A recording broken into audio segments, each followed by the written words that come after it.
바이오 항공유는 2070년까지 전체 항공유 중 70%를 차지할 것이라는 예상이 나올 정도로 탄소 절감과 온실가스 저감의 대안으로 떠오르고 있는데요. 네, 국내 연구진이 농업 폐기물인 옥수수의 속대를 활용해서 친환경 항공기 연료를 만드는 기술을 개발했다고 합니다.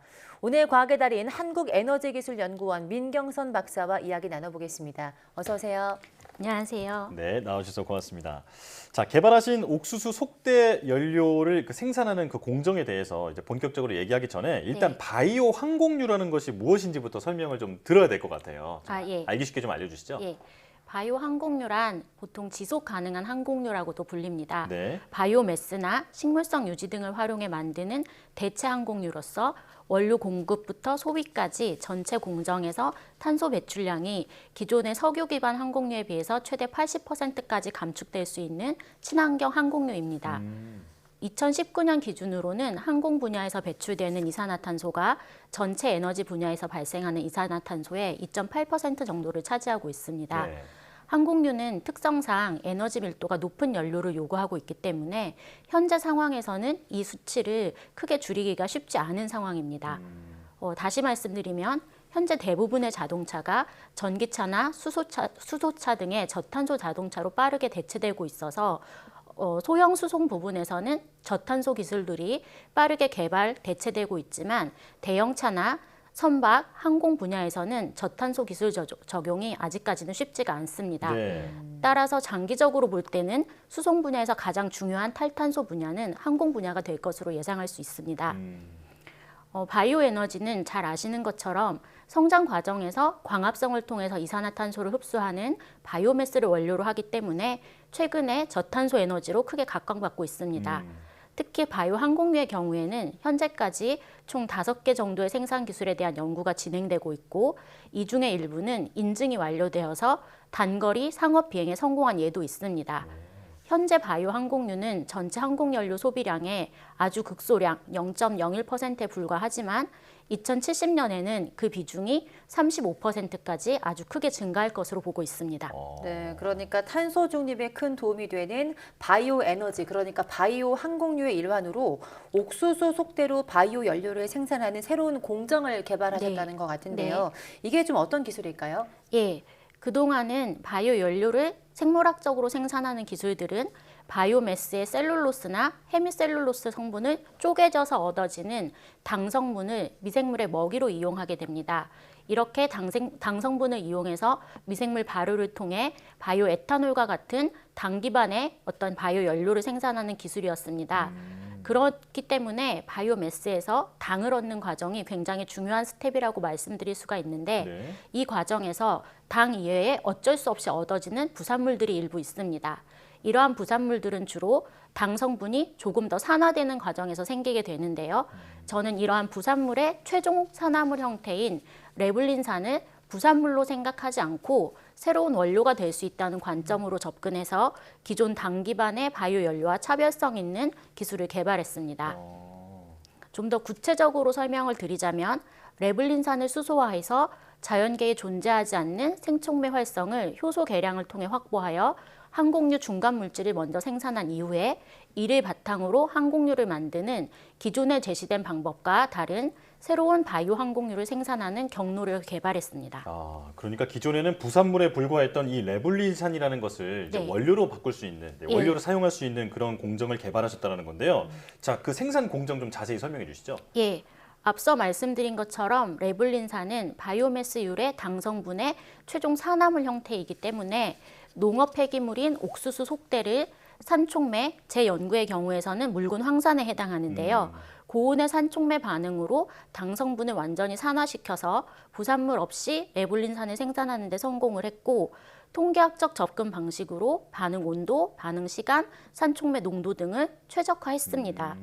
기존에는 레블린산을 생산하는 데 원료가 되는 바이오매스로 꼬시래기나 미세조류 등의 리그닌 성분이 거의 없는 해조류를 많이 사용해 왔었습니다. 본 연구에서는 리그닌, 여기서 리그닌은 대표적인 분해가 잘 안 되는 물질로 단단한 식물일수록 리그닌 성분이 많다고 직관적으로 이해하시면 됩니다. 리그닌이 포함된 옥수수 속대와 같이 비교적 단단한 농업 폐기물도 레블린산을 거쳐서 항공유 전구체로 고부가할 수 있었다는 점에서 의미가 크다고 말씀드릴 수 있습니다. 그렇군요. 그러니까 이 레블린산 생산 공정을 좀 최적화한 기술이다 이렇게 볼 수 있을 것 네. 같은데요. 말씀하신 그 레블린산이 그 자체로는 항공유로 좀 사용될 수 없는 걸까요? 예.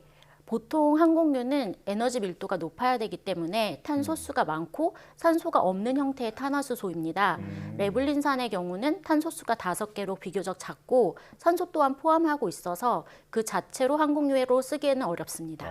그렇다면 네. 그걸 이제 최종 연료로 만들기 위해서는 어떤 추가적인 공정이 필요한 건데 예. 이제 그 공정이 어떤 거죠? 예. 레블린산을 이제 항공유로 전환하기 위해서는 탄소수를 적어도 9개 이상까지 적당하게 이제 늘려줘야 되고요. 네. 더불어서 레블린산에 포함되어 있는 산소도 없애주어야 합니다. 예. 이러한 과정을 촉매를 이용해서 탄소를 없애고 중합, 탄소수를 늘려주는 과정을 거쳐야 최종적으로 항공유를 생산할 수 있는데 이러한 공정에 사용되는 촉매들은 이미 다양하게 보고가 되어 있습니다. 네, 그러니까 레블린산을 연료로 사용하기 위해서 공정이 좀 중간에 많이 있는데요. 예. 이런 공정 과정에서 우리가 탄소 중립을 향하고 있는데 탄소 발생 우려는 없을까요? 물론 공정 과정에서 이산화탄소는 발생할 여지가 있습니다.